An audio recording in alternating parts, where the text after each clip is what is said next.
సూర్యగిరి చిన్మయ తేజము జందగోరితిన్ వాణివి లక్ష్మీ పార్వతివి పావనమూర్తివి ప్రస్తుతింతో నా మనసమంగున నిలిచి మంగళ వాగ్జలి సాగను సమ్మౌని జనాశ్రితావరద మనన జయవే వీరధర్మజ. జగద్గురు పరమాత్మ కోటిలింగేశ్వర వీరధర్మజ మాత పాదపద్మములకు ప్రణమిల్లుతూ స్థానాధిష్టాన దేవత అయినటువంటి భ్రమరాంబికా సమేత మల్లికార్జున స్వామి పాదములకు ప్రణమిల్లుతూ సమస్తమైనటువంటి వీరధర్మజ మాత అమ్మ భక్తులకంతా కూడా శరణాగతి తెలియజేస్తూ, భక్తులారా, మనమందరం కూడా ఆత్మబాంధవులము. ఈనాడు ఈ పూర్ణాహుతి మహోత్సవానికి విచ్చేసినాము. ఒకే ఒక విషయాన్ని మనము గమనించాలి. మన గురువు ఎంత గొప్పవాడు అన్న విషయాన్ని ఎవరు తెలియజేయాలి అంటే గురువు యొక్క శిష్యుడే తెలియజేస్తాడు. పూర్వకాలం నుండి కూడా మీరు గుర్తుపెట్టుకోండి, దేవతలందరూ కూడా వాళ్ళ మహిమలను ఏ రూపంలో వ్యక్తపరిచినారు అంటే, శ్రీ మహావిష్ణువు అయినా కూడా ఆయన హిరణ్యకశ్యపుడై పుట్టిన తర్వాత ప్రహ్లాదుడి యొక్క రూపంలో వచ్చి భక్తుడు అనేవాడు ఎంత గొప్పవాడు, భగవంతుడు అనేటువంటి వాడిని ఎంత గొప్పగా విశ్వసించాలి, భగవంతుని యొక్క మహిమలు భగవంతుడు ఎప్పుడు చూపించాడు, భక్తుడే చూపిస్తాడు అని చెప్పి మీ అందరికి కూడా నేను తెలియజేసుకుంటాను. ప్రహ్లాదుడు 8 ఏళ్ల పిల్లవాడై ఉంటే వాణ్ణి ఏనుగుల చేత తొక్కించినా కూడా ఓం నమో నారాయణాయ అని అనగానే అది ఏమైపోయినవి అంటే వాడు బతికినాడు. సముద్రములో పారవేసిన ఓం నమో నారాయణాయ అని అంటే వాడు తేలినాడు. ఏమి చిత్రమో మీరు ఆలోచన చేయండి. అంటే భగవంతుడు అనేటువంటి వాడు అట్లా నమ్ముకున్నాడు ప్రహ్లాదుడు. మీరు ఎప్పుడు కూడా అమ్మ బయటికి వస్తే అహింస పరమో ధర్మ అనే ఒక్క ధర్మాన్నే చెప్పింది తప్ప, అరే నాయన మీరు యోగం నేర్చుకోండి, మీరు ధ్యానం నేర్చుకోండి, మీరు ముక్కు మూసుకొని ఏ అడవి లోపల పోయి తపస్సు చేయండి అని అమ్మ ఏనాడు చెప్పలేదు అని చెప్పి మీ అందరికి కూడా నేను సభాముఖంగా తెలియజేసుకుంటూ ఉన్నా. నాయన 84 లక్షల జీవరాశుల లోపల మానవ జన్మ గొప్పది. ఈ గొప్పదైనటువంటి మానవ జన్మలో ఒక్క మెట్టెక్కండి నాయన, మళ్ళొచ్చే జన్మ లోపల ఏం చేశారంటే అదే అహింసా ధర్మంలో మీరు ఉన్నట్లయితే అప్పుడు 2వ మెట్టు ఎక్కుతారు. అప్పుడు అమ్మనే మిమ్మల్ని గుంజుకుంటది నాయన, ఆ గురువే మిమ్మల్ని గుంజుకుంటాడు. గురువుని నమ్మండి, గురు మంత్రాన్ని జపించండి. అంతేకాదు సర్వ జీవరాశులలో కూడా పరమాత్ముడు ఉన్నాడు అని ఈ ఒక్క ధర్మాన్ని లెక్క పెట్టుకొని మద్యమాంసాలు వదిలిపెట్టండి. మీరు బోధ తీసుకోకున్నా, మంత్రము తీసుకోకున్నా, మీరు ఏ చెట్టు నీడన ఉన్నా కూడా, ఏ నామాన్ని జపించినా కూడా మద్యమాంసాలు వదిలిపెడితే అక్కడికి వచ్చి త్రిశూలం పట్టుకొని దర్శనమిస్తానని చెప్పినటువంటి దేవత కోటిలింగేశ్వర వీరధర్మజ మాత. మీరు గుర్తుపెట్టుకోండి ఈ నామాన్ని. అందు గురించే ఈనాడు చాలా మంది మేమమ్మ భక్తులమని అహంకారపడుతూ ఉన్నారు. అట్లా కాదు. అమ్మ భక్తులు అనేటటువంటి వారు ఎలా ఉండాలి అంటే, ఎన్ని బాధలు వచ్చినా, ఎన్ని నష్టాలు వచ్చినా, ఎన్ని కష్టాలు వచ్చినా ప్రహ్లాదుడిలాగా అతడు ఎట్లయితే పడి ఉన్నాడో, ఎట్లా ఓర్పుతో ఉన్నాడో, ఆ ఓర్పుతో సహనంతో ఉండి అమ్మ యొక్క చెప్పినటువంటి అహింస ధర్మాన్ని లోకానికి చాటి చెప్పగలిగినటువంటి ధీరుడు కావాలి అని చెప్పి మీ అందరికి కూడా నేను తెలియజేసుకుంటూ ఉన్నా. అటువంటి ధీరులు కావడానికే అమ్మ ఇటువంటి పరీక్షలు పెడుతున్నది. 2007 లోపల అమ్మగారు బయటికి వచ్చిన తర్వాత చెప్పింది ఏమని అని అంటే, మే మఖా నక్షత్రము ఉత్పాతములు ఉద్భవిల్లేని మాణిక్యేశ్వరి జన్మనామముతో ఉద్భవించేని ఉభయాది రాజ్యం వషట్కారం పంచాక్షరి మహామంత్రం, అంతేకాదు ప్రయాగ మాధవం యానగుంది కలజ్ఞానం లోపల ఉన్నాయి. అంటే ఉభయాది రాజ్యం అంటే అటు కర్ణాటక, ఇటు తెలంగాణ, అటు మహారాష్ట్ర మధ్య లోపల ఉభయాది రాజ్యం, కర్ణాటక రాజ్యం, ప్రణవ పంచాక్షరి మహామంత్రం, విరాట్ అతడే, నేనే అతడు, తానే అతడు, వీరధర్మజులుగా ఉద్భవమయ్యేని అని చెప్పి 2007 లోపల తన నామాన్ని వేదనామముగా మార్చి, నాయన ఈ నామము కలి ధ్వంసమైపోతుంది నాయన, ఈ నామాన్ని పలికినటువంటి వాళ్ళందరూ కూడా కలిమాయ అంటకుండా ఉంటారు నాయన, వీరత్వముతో ధర్మాన్ని కాపాడడానికి వచ్చినటువంటి నామము నాయన, ఈ నామము పలకండి అని చెప్పి మహబూబ్నగర్ సింహాసనం పైన కూర్చొని చెప్పింది 2007లో అని చెప్పి సభాముఖంగా మీ అందరికి కూడా నేను తెలియజేసుకుంటూ ఉన్నా. కానీ కొంతమంది ఈ నామాన్ని ఎవరు మార్చినారు అని అంటే, పలానాయన మార్చిండు, అందువల్లనే ఏమి నాయన జగద్గురువు యొక్క నామాన్ని మార్చగలిగినటువంటి శక్తి ఈ రక్త మాంసాదులతో పుట్టినటువంటి ఒక మానవునికి సాధ్యమా? ఎవరికైనా సాధ్యమా? అది సాధ్యం కాదు. గుర్తుపెట్టుకోండి, ఆ నామాన్ని మార్చగలిగినటువంటి శక్తి ప్రపంచంలో ఎవరికి లేదు. కానీ మనం అపోహలో పడినాము, సందేహంలో పడినాము. ఎవరో ఇది చేస్తున్నారు, ఎవరో ఇట్లా అవుతున్నారు అని అనుకున్నావు. 33 కోట్ల దేవతలను శాసించగలిగినటువంటి ఆ దేవత ఈ క్షేత్రమునకు 3 సంవత్సరముల పాటు ఆకాశ గమనములో వచ్చి ఈ చెట్టు కొమ్మ పైన తపస్సు చేసి ఎవరు కూడా చేయనిది, అంటే కృతయుగము, త్రేతాయుగము, ద్వాపర యుగము, యుగాలలో కూడా చేయనటువంటి జీవ హింసను భ్రమరాంబ గుడి దగ్గర మాన్పించినటువంటి దేవత కోటిలింగేశ్వర వీరబ్రహ్మజ మాత. ఈ జీవితం లోపల రాసి పెట్టుకోండి. ఇది ఎల్లప్పుడూ కూడా వేదాల లోపల ఇట్లా రాయబడి ఉన్నది. నిజంగా అప్పటి కాలం లోపల యజ్ఞము చేస్తే అప్పటి కాలంలో దున్నపోతులను బలి ఇచ్చేవాళ్ళు.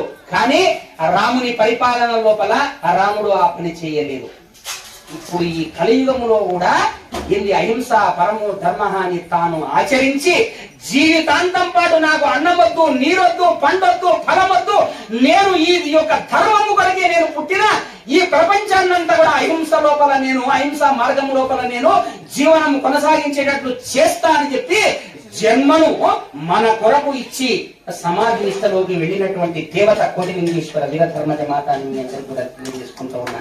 ఇంత గొప్ప గురువును నీ గురువుగా భావించుకొని నీకేమి తక్కువనయా? ఈనాడు మనం భ్రమలో పడిపోయినాము. ఎవరో వచ్చిండ్రు, మధ్యలో ఎవరో వచ్చిండ్రు, వాళ్ళ లాభాల కొరకు చూస్తున్నారు. అంటే అరే ఎవరి లాభం వాళ్ళది, ఎవరి నష్టం వాళ్ళది నాయన. నీవెప్పుడు పుట్టినవో, నీవెప్పుడు చనిపోతావో నీకే తెలియదు. నీకెప్పుడు ఏ కష్టం వస్తుందో ఎవరికి తెలియదు. మరి రేపు వచ్చే భవిష్యత్తు గురించి చెప్పగలిగిన వాడవు నీవెవరవురా? గురువు మార్గములో నడువు అని చెప్పి మీ అందరికి కూడా నేను తెలియజేసుకుంటూ ఉన్నా. ఇంకొక మాట కూడా మీకు నేను తెలియజేస్తా. అయితే ఒక గురువు గారి దగ్గర శిష్యులందరూ కూడా ఉన్నారట. ఉంటే ఆయన తక్కువ నిష్టలోకి లోపలికి వెళ్ళిపోయినాయట. వెళ్ళిపోతే అందరు వచ్చి కూర్చున్నారు దర్శనానికి అని. అయితే అప్పుడు ఏమన్నారట, అమ్మగారు ఏమన్నారు అంటే, నాయనా మీరు మీ భక్తికి ఒక పరీక్ష పెడుతున్నా, మీరందరూ ఏం చేయండి అంటే, నేను వచ్చే లోపల మీరు ఏం చేయండి అంటే, ఇక్కడ గుంతతోడి ఎవరికి నీళ్లు చెలిన పడతాదో వాళ్లే నిజమైన భక్తులు అని చెప్పి లోపలికి పోయిందట. పోతే వీళ్ళందరూ కూడా వచ్చి నేను గొప్ప భక్తుని, నీవు గొప్ప భక్తుడు అని చెప్పి అందరు కూర్చొని, అందరూ ఒకరేమో ఉలి పట్టుకున్నారు, ఒకరేమో గడబార పట్టుకున్నారు, ఒకరేమో సలికెబార పట్టుకున్నారు. ఇలా అందరు పట్టుకొని అంటే గుంత తోడిరట. గంటాయ, 2 గంటలాయ, 3 గంటలాయ, 4 గంటలాయ గుంతలు తోడుతూనే ఉండరు. ఎందుకు? నీళ్లు పడాలి. అందరూ గుంతలు తోడుతున్నారు. 3 గంటల తర్వాత ఆ గురువు గారు బయటికి వచ్చి దర్శనం ఇచ్చినాయట. అందరికి దర్శనమిస్తే ఏమున్నది? అన్ని గుంతలే ఉన్నాయి. మొత్తం అందరి ముందర గుంతలే ఉన్నాయి. ఒక్కరి గుంతలో కూడా మంచి నీళ్లు పడలేవు. పడినాయా? పడలేదు. అప్పుడు స్వామివారు అందరికి దర్శనం ఇచ్చినాయట. దర్శనం ఇచ్చి, ఏమిరా నాయనా మీరందరూ గుంతలు తోడిరు కదా, మరి గంగాజలం పడిందా, గంగమ్మ దేవత దర్శనం ఇచ్చిందా అంటే, అప్పుడు స్వామి ఎవరికి మాకు దర్శనం ఏమి ఇయ్యలేదు, అసలు మా గుంతలు తోడినాం కానీ గంగాజలం మాత్రం రాలేదు అని. అంటే అప్పుడు ఆ గురువు గారు అన్నట, ఏమి భక్తి రామాయణ మీరు, నేను ఏం చెప్పినా అరే నేను వచ్చే లోపల మీరు అందరూ ఏం చేయండి అంటే, గంగాజలం రావడానికి అందరూ ఒక్కొక్క గుంత తోడే బదులు అందరూ కలిసి ఒక్క చోటనే గుంత తోడినట్లయితే 3 గంటల లోపలనే జలం పడుతుండరా. మీ అహంకారము మీది.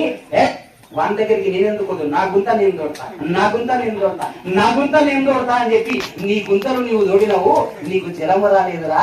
ఈనాడు అమ్మగారి భక్తుల పరిస్థితి అట్లే ఉన్నది అని చెప్పి సభాముఖంగా మీ అందరికీ కూడా నేను తెలియజేసుకుంటాను. అరే మీరందరూ కలిసి 54 ఆశ్రమాలు ఉన్నవి, నేను గొప్ప, నేను కోటీశ్వరుని, అమ్మతోన నాకు 10 కార్లు ఉన్నాయి, అమ్మతోన అమ్మ అనుగ్రహంతో నాకు 100 కార్లు ఉన్నాయి, అమ్మ నాకు చెప్పలే నీకు చెప్పలే అని అంటే, అరే మూర్ఖుడా, గురువు ఎప్పుడు చెప్పడరా, గురు మార్గములో నీవు నడిచినటువంటి వాడవు, గురువు దైవం అని భావించుకున్నటువంటి వాడవు, ఎవరు చెప్పకుండా సేవ చేసి నిరూపణ చేసి అహింస ధర్మాన్ని ముందుకు తీసుకొనిరాడే నిజమైనటువంటి భక్తుడు అని చెప్పి మీ అందరి కూడా నేను తెలియజేసుకుంటూ ఉన్నా. కాబట్టి మనం ఏం చేస్తున్నామని అంటే మనకు మనమే గుంతలు అట్లా కాదు, అందరూ కలిసి ఒక చోటనే మీరు బావిలోడినట్లయితే ఆ క్షణము లోపలనే జలం వస్తుంది. అటువంటి ఏకాత్మ భావన మన హృదయం లోపల రావాలి. అది రానందుకే ఈనాడు ఏమైంది అంటే పరిస్థితి ఇట్లా ఉన్నది. అందుగురించే మరి మహానుభావులు ఒక మాట చెప్పినారు. ఏమన్నారో తెలుసిన, గురువులు ఎందరూ నన్ను నిగూఢపు తత్వము తెలుపకున్నా ఆ గురువుల బోధ మిథ్య కదా, కోరికలు తీరవు ఎంత వేడినను. అమ్మగారు ఈ పద్యం రాయించినారు అమ్మ బోధన లోపల. గురువులు ఎందరూ నన్ను నిగూఢపు తత్వము తెలుపకున్నా ఆ గురువుల బోధ మిథ్య కదా, కోరికలు తీరవు ఎంత వేడినను. తరువుల భంగి ప్రాణులకు ధర్మము తెలిపిన వారు, తరువుల భంగి ప్రాణులకు ధర్మము తెలిపిన వారు సద్గురు. పరువును నుంచి శిష్యులను పాలన చేతురు వీరధర్మజ. గురువైనటువంటి వాడు ఎట్లా ఉండాలట, చెట్లలాగా ఉండాలట. గురువైన వాడు ఎట్లుండాలట, చెట్టులాగా ఉండాలి. ఆ చెట్టు ఉన్నన్ని రోజులు ఏం చేస్తుంది తెలిసిన, పండ్లు ఇస్తుంది, ఫలాలు ఇస్తుంది. అవి ఆ వర్షాలకు తర్వాత ఈ సృష్టికి అనుకూలంగా లేకపోతే అది ఏమైపోతుంది అంటే ఎండిపోతుంది. కింద పడిపోయిన తర్వాత కూడా అది వంట కట్టెలుగా మారి మనందరికీ ఆహారం పెడుతుంది. కానీ ఏనాడు కూడా నేను ఇలా చేస్తున్నానని చెప్పి అది గర్వించదు. అటువంటి గర్వము లేనటువంటి జగద్గురువు కోటిలింగేశ్వర వీరధర్మజ మాత అని మీ అందరికి కూడా నేను తెలియజేసుకుంటున్నా. చెట్లలాగా ఉండాలి. తరువుల భంగి ప్రాణులకు ధర్మము తెలిపిన వారు సద్గురులు. అటువంటి ఆ సద్గురువు ఏం చేస్తాడు అంటే బరువును నిలిచి శిష్యులను పాలన చేయును వీరధర్మజ. శిష్యుల యొక్క బరువు తీరాలి, శిష్యుల యొక్క కష్టాలు తీరాలి. ఒక్కసారి శిష్యుడు ఆ స్మరణ చేసుకున్నంత మాత్రం వాని కోరికలు నెరవేరాలంటే ఒక్క జగద్గురువు వీరధర్మజ మాత లాంటి గురువు మాత్రమే చెయ్యగలడు అని చెప్పి మీ అందరికి కూడా నేను తెలియజేసుకుంటూ ఉన్నా.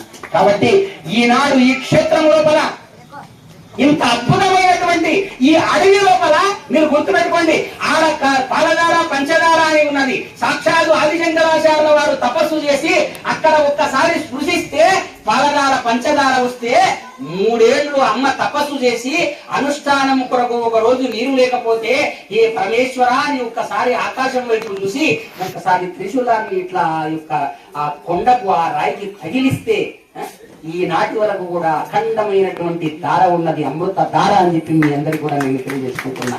ఈ ధారను కూడా ఒకసారి తాగండి, ఈ అమృత ధారను తాగండి. అక్కడ ఉన్న పాల పంచదార పాల అది అక్కడ కూడా చూడండి.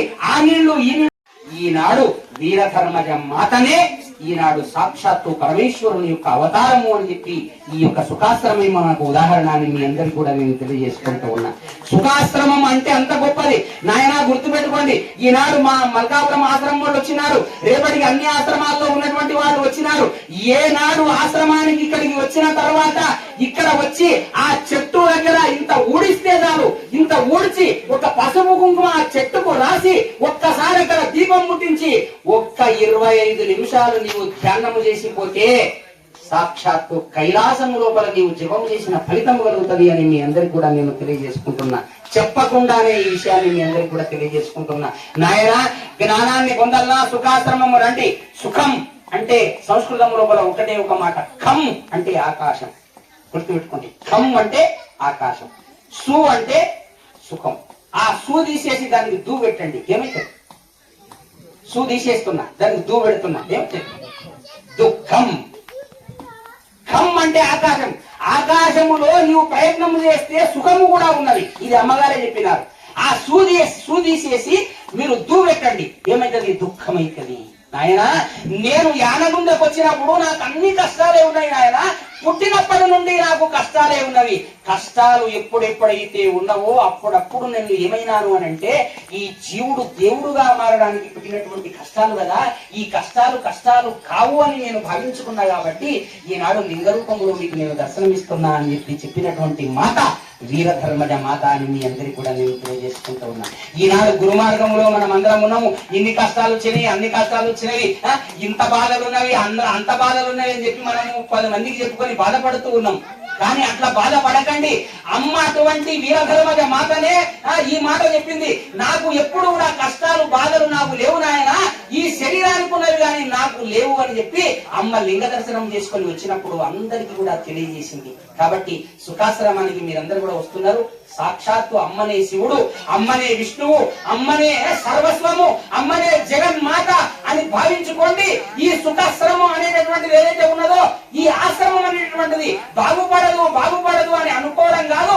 మనమందరము కూడా అమ్మ యొక్క భక్తులము అని చెప్పి అలాగ ప్రతి ఒక్కరు కూడా ఐకమత్యముతో మీరు రాగలిగిన నాడు, ఐకమత్యంతో మనమందరం ముందుకెళ్ళగలిగిన నాడు అద్భుతమైనటువంటి ఈ యొక్క ఆనందాన్ని మనకిస్తది. అసలు ఈ శ్రీశైలానికి వచ్చినటువంటి అందరూ భక్తులు కూడా ఏమైతారు అని అంటే అహింసా మార్గం లోపల ఉంటారు. మీరు చూడండి, ఆ ఇంతకు మొదలు బైపాస్ రోడ్డు లేదు, ఈ బైపాస్ రోడ్డు ఉన్నది. బైపాస్ రోడ్డులో బస్సులు రాగానే, కార్లు రాగానే మొట్టమొదలు కనపడేటటువంటి ముఖద్వారము జగద్గురు కోటిలింగేశ్వర వీరధర్మజ మాత సుఖాశ్రమం అని మీ అందరికి కూడా మేము తెలియజేసుకుంటూ ఉన్నాం. అప్ప ఎక్కడిదా ఈ ఆశ్రమము? అట్లా కావాలి. అసలు ఆ యొక్క ముఖద్వారం ఎట్లా కావాలి అంటే, అసలు నిజంగా చెప్పాలంటే తూర్పు దిశకు శ్రీశైల మహాక్షేత్రానికి అద్భుతమైనటువంటి ముఖద్వారం అయిపోవాలి. ఆ ముఖద్వారం అలా చూడగానే అట్లా పోయేవాడు ఇట్లా తిరగాలి. ఆ స్థితికి ఇది ఎదగాలని చెప్పి నేను అమ్మవారిని నేను ప్రార్థన చేసుకుంటూ ఉన్నా. మీరందరూ కూడా నాకు ఎంత ఆనందం అనిపిస్తున్నది నిజంగా చెప్పాలంటే. అసలు నిజంగా గజ్జెల గుర్రం ఎక్కినట్లుగా ఉన్నది. అసలు నిజంగా నా పాదాలకు గజ్జెలు కట్టలేదు, కానీ నిజంగా నా పాదాలకు గజ్జెలు కట్టిందేమో, నేను ఆకాశం లోపల నేను ఎగురుతున్నానేమో అన్నట్లుగా అనిపించింది ఈ ఉపన్యాసం నిజంగా నాకు అనిపిస్తే. అందుగురించే భక్తులారా ఒక్క మాట మీరు గుర్తుపెట్టుకోండి. మాణికేశ్వరని వీరధర్మజని భేదమెందుకండి, రెంటిలోన పరదేవతయే నిండి వెల్యనండి, నవ్వులాట ఈ మాయ ప్రపంచము నమ్మియు చెడకండి, అవనిలోన ఏ నామము మదిలో స్థిరముగా లేదండి. ఈ ప్రపంచంలో ఏ నామము కూడా స్థిరము కాదు. అన్ని నామముల యందున గురుడే అమరి ఉండెనండి, నవ్వులాట ఈ మాయ ప్రపంచము నమ్మియు చెడకండి, శివకేశవులు వేరుగాదు వారిద్దరొక్కటండి,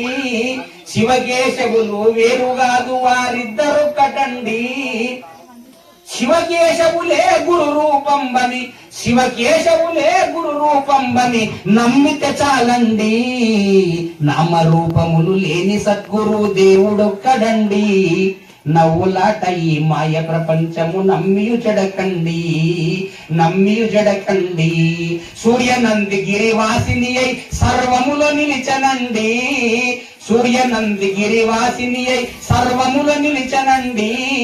రూపరహితగా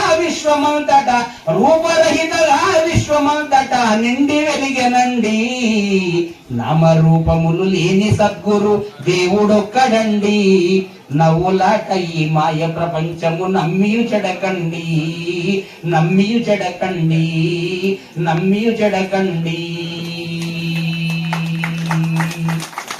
జగద్గురు కోటిలింగేశ్వర వీరధర్మజ మాతాకి.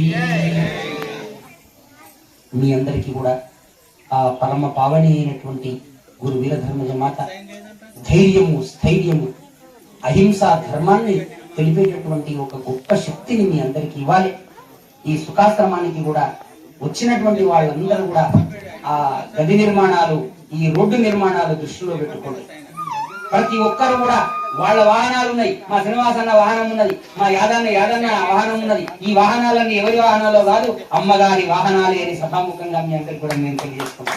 ఆ ధైర్యం ఉన్నది. మా అన్నకు నేను అలా మా అన్నకు అడిగే ధైర్యం నాకున్నది. కాబట్టి మీరందరూ ఎవరో చెప్తలేరు, ఎవరో మమ్మల్ని పిలుస్తలేరు అని బాధపడకండి. అమ్మని ఇప్పుడు అంతర్గతంగా మిమ్మల్ని పిలుస్తూ ఉన్నది. కాబట్టి కార్యక్రమాలు పెట్టండి, గ్రామంలో కార్యక్రమాలు పెట్టండి. మా నరసన్న అన్నట్లుగా మండల వైద్యుగా కార్యక్రమాలు పెట్టండి. మండల వైద్యుగా వీరధర్మజ కమిటీ ఒకటి ఏర్పాటు చేయండి, యువ కమిటీ అని ఏర్పాటు చేయండి, అన్ని ఆశ్రమాల్లో ఏర్పాటు చేయండి. వస్తాము, కార్యక్రమాలు నిర్వహిద్దాము, కొత్త భక్తులను తయారు చేద్దాము, మనమందరం అహింసా మార్గంలో నిలబడదామని చెప్పి మీ అందరికీ కూడా తెలియజేస్తూ ఈ సదవకాశాన్ని ఇచ్చినటువంటి పెద్దలకు, ఈ గురుకుల పాఠశాలను నిర్వహిస్తున్నటువంటి పిన్నవాడైన ఒక భక్త మార్కండేయుడి లాగా కొట్టండి ఆనందంగా చెప్పట్లు, ఒక ప్రహ్లాదుడి లాగా ఒక నామాన్ని బిగరగా పట్టుకొని ఆ అమృతమైనటువంటి ఆ జ్ఞానాన్ని అందించినటువంటి ఆ పిల్లవాడు కఠోరమైనటువంటి శ్రమతో ఈ సేవను అందరికి కూడా అందించడానికి ప్రయత్నం చేస్తున్నాడు. కాబట్టి పిల్లలందరినీ కూడా మనం ఏం చేయాలి అంటే ప్రేమతో ఆదరించాలి, వాళ్ళను గౌరవించాలి, వాళ్లకు చేదోడు వాదోడుగా ఉండాలి.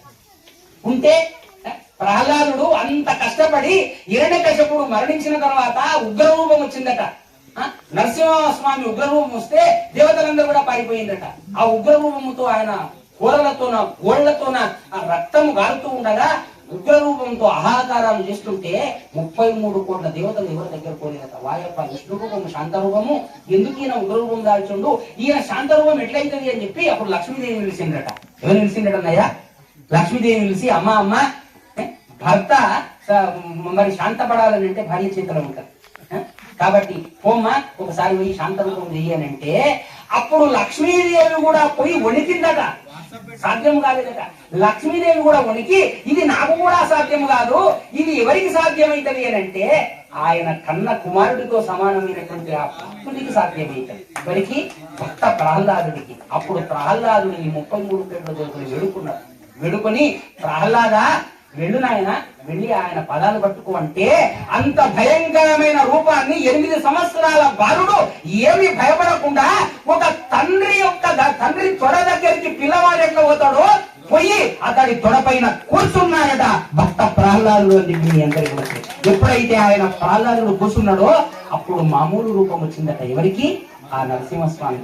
అప్పుడు ప్రహ్లాదుడు అన్నాడట, స్వామి ఇంత భయంకరమైనటువంటి రూపముతో ఎందుకున్నావు? శాంత రూపం దాల్చు స్వామి, నేను ఒక వరము కోరుకో, ఏమైనా వరము కోరుకో అన్నాడట ప్రహ్లాదుడిని. అంటే అప్పుడు ఆయన అన్నాడట, నేను ఏమి వరము కోరుకుంటున్నానంటే అన్నాడట, ఇదిగో ఇప్పుడు నా తండ్రిని చంపినావు కదా, అతనికి పరలోక గతులు వచ్చేటట్లుగా మోక్షం వచ్చేటట్లుగా వరమిగి అని అంటే, అరే వెర్రివాడా, నీవు పుట్టినప్పుడే నీ కష్టాలు పెడుతున్నప్పుడే మీ నాన్నగారు ధరించినాడురా, నీలాంటి సద్గుణవంతుని పుట్టినందుకు ఆయనకి ఎప్పుడో మోక్షం ఇచ్చినా అని చెప్పినాడట. ఎవరు? ఆ యొక్క ఉగ్ర నరసింహమూర్తి.